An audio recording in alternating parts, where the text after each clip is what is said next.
कायदे में रहो फायदे में रहो, हिसाब नहीं इंसाफ करने आया हूं। ये सारे डायलॉग्स भाईजान ने अपनी नई मूवी सिकंदर के टीजर में बोले हुए हैं जो अभी रिसेंटली रिलीज हुआ। और हालांकि इसके पहले भी एक छोटा सा टीजर इन लोगों ने रिलीज किया था, लेकिन उसको मैं अनाउंसमेंट वीडियो बोलना पसंद करूंगा क्योंकि उसमें हमको भाईजान के कैरेक्टर के बारे में पता चला था और इसमें थोड़ी बहुत फिल्म के बारे में पता चल रहा है। जैसे कि इसमें भाईजान प्लेन में एक्शन करते हुए दिखेंगे, फिर किसी बिल्डिंग के सामने एक्शन करते हुए, फिर जहां पे कचरा पड़ा है वहां पर एक्शन, और रेलवे स्टेशन में भी एक्शन। तो ऐसे करके मल्टीपल एक्शन सीक्वेंसेस हैं जिसमें हमको सिकंदर का कैरेक्टर जो कुछ भी होगा वो बताया जाएगा। और अगर इस टीजर के बारे में बात करें तो इसकी शुरुआत होती है सिकंदर और उसके वॉइस ओवर के साथ में, जो बताता है कि दादी ने उसका नाम सिकंदर रखा था, दादाजी ने संजय और प्रजा ने राजा साहब, जो बहुत हद तक ये बात प्रूव कर देता है कि ये मूवी किस थीम को पकड़ के चलने वाली है, which I think is going to be a political thriller. मतलब इसमें हमको सत्यराज के कैरेक्टर दिखाए जाते हैं जो बहुत अलग अलग जगह पे भाषण दे रहे हैं। ये प्रोबेबली अपनी खुद की पार्टी के लीडर होंगे जो सिकंदर के सामने जाएंगे, और इनकी पार्टी का चिन्ह जो है वो उड़ती हुई चिड़िया है, जैसे पुराना ट्विटर था ना, कुछ वैसे। लेकिन हाँ, अगर ये पॉलिटिकल थ्रिलर बनाने गए हैं तो आई एक्सपेक्ट कि इसमें पॉलिटिकल थ्रिलर के और भी कई सारे एलिमेंट्स होंगे,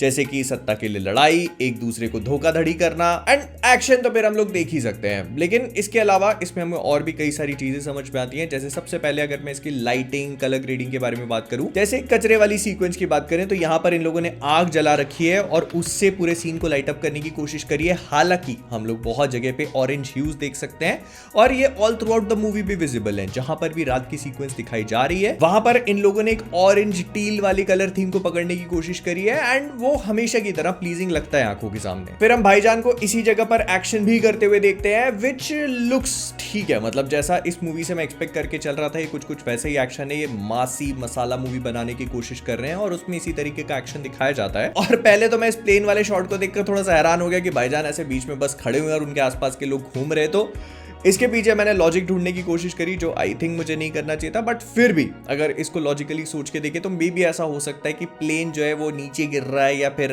पायलट को कुछ हो चुका है जिस वजह से प्लेन आगे पीछे ऊपर नीचे हो रहा है और ये सब लोग ग्रेविटी के असर में है, लेकिन भाईजान नहीं। विच वुड ऑल्सो एक्सप्लेन कि इसमें जो पंचेज है वो क्यों थोड़े वियर्ड से फील हो रहे हैं यहाँ पर। फिर हम लोग शर्मन जोशी के कैरेक्टर को भी बैकग्राउंड में देख सकते हैं, ऑल्दो बहुत ज्यादा अच्छे से दिखाने की कोशिश नहीं करी गई है फॉर ऑब्वियस रीजंस। जो लोग फ्लिक द न्यूज फॉलो करते हैं उनको पता होगा कि शर्मन जोशी का इस मूवी में क्या रोल हो सकता है, which again aligns with the political thriller वाली थीम के साथ में। और पिछले 3 महीने में तीसरी पिक्चर में रश्मिका को देखने के बाद मैं बस इतना ही बोलूंगा कि इसमें उनका रोल, मतलब दीदी को झुमके पहनने के लिए जगह नहीं मिल रही थी तो टाई में झुमके पहन लिए, which looks as weird as it sounds. But यार जितना मैं समझ पा रहा हूँ हो सकता है कि इनका मूवी में उतना ज्यादा सिग्निफिकेंट रोल ना हो, भाईजान के ऊपर फोकस करके और वो जो पॉलिटिकल एलिमेंट्स इन लोगों ने क्रिएट किए हैं उन्हीं के आसपास पिक्चर को घुमाएंगे, क्योंकि भाईजान भी घूमने निकले। अगर ये शॉट आप ध्यान से देखते हो तो हमको समझ में आता है कि मुंबई से निकलकर भाईजान पहुंच चुके राजकोट में और वहां किसी वजह से गोल गोल घुमा के उसकी चक्री बनाई और फिर ट्रेन के सामने जाके खड़े हो गए। और इस पूरे टीजर को इन लोगों ने कट करके बहुत रैपिडली दिखाया। मतलब वही टीजर का काम होता है कि मूवी को टीज करना है, and that is what they have done. कई जगह पे तो ऐसा लगता है कि पलक झपक रही है, इस वजह से हमारे विजन में ऑब्स्ट्रक्शन आता है और फिर सीन कट टू डिफरेंट चीज हो जाती है।